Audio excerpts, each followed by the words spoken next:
안녕하세요, 데이빗입니다. 평안을 기도하며 인사를 드립니다. 코로나 바이러스로 인해 사회와 교회 모두 혼란합니다. 이때 풍랑 속에서 무서워하지 말 것과 평강이 있을 것을 말씀하신 예수님을 기억하고 믿고 평안하시길 기도합니다. 앞에 영상에서 보셨던 지난 1월에 약 3주 일정으로 다녀온 기니 단기 선교 기간 동안 제가 느꼈던 하나님의 마음에 대해서 유튜브 영상으로 여러분과 함께 나누고자 합니다. 마침내 끝이 다가오고 있습니다. 기니는 2019년 IMF 기준 1인당 GDP 세계 160위의 가난한 나라입니다. 저개발 국가가 대부분 그렇듯이 기니 역시 수도인 코나크리와 주변만 발전해 있고 내륙은 미개발된 지역의 대부분이어서 사람들이 가난하게 살고 있습니다. 하지만 빠르게 변화하고 있습니다.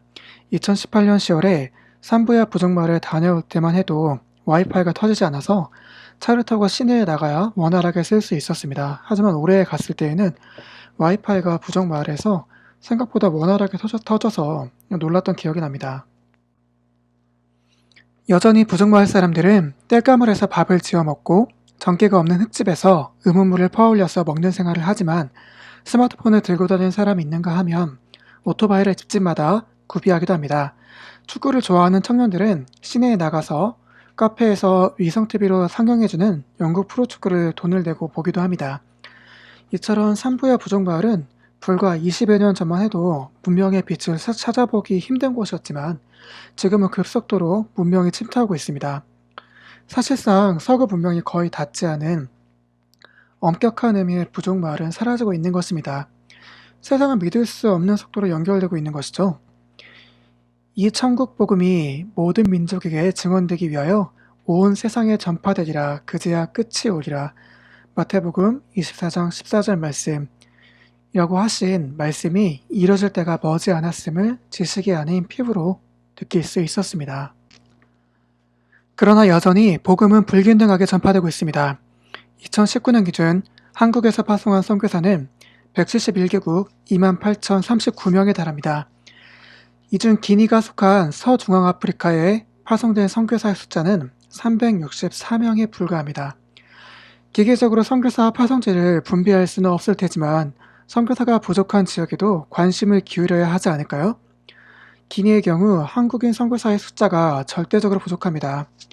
작년까지 제가 소식을 들은 분은 한 손으로 셀 수 있을 정도였고 올해도 두 손으로 셈할 정도가 된 정도에 불과합니다.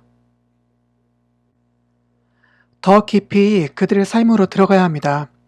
국제적으로 기독교와 이슬람의 충돌은 있지만 기니는 기독교를 국가적으로 핍박하지 않는 온건한 이슬람 국가입니다.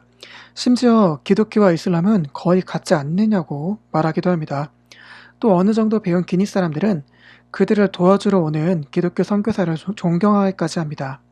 반면에 이 미지근한 복음에 대한 인식은 회심하고 제자가 되는 길을 방해합니다.